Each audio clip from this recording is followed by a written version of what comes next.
Gözlerinle, dilindeki yalan sözlerinle, üzünde saxta təbəssümlə sən qal yenə də, qal yenə də. Sensizliğe dözmedim ve hayatımda koyduğun izlerinle, İçimdeki küskün körpeye dedin sev yine de, sev yine de. Gözüm yollarda, ümidimi üzdün. Bak ki bize küskün, ama ben yine bezmedim ve seni gözledim.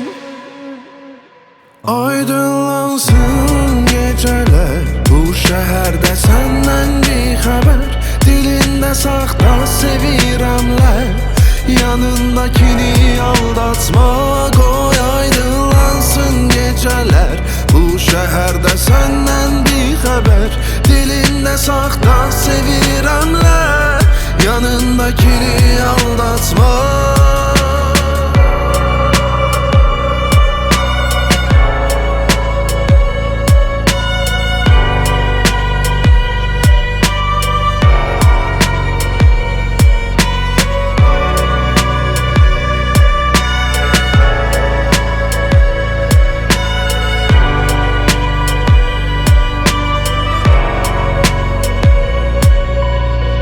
Gözüm yollarda, ümidimi üzdün.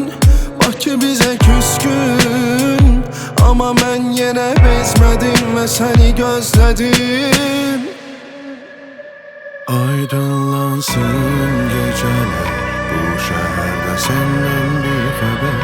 Dilinde saxta seviremler, yanındakini aldatma.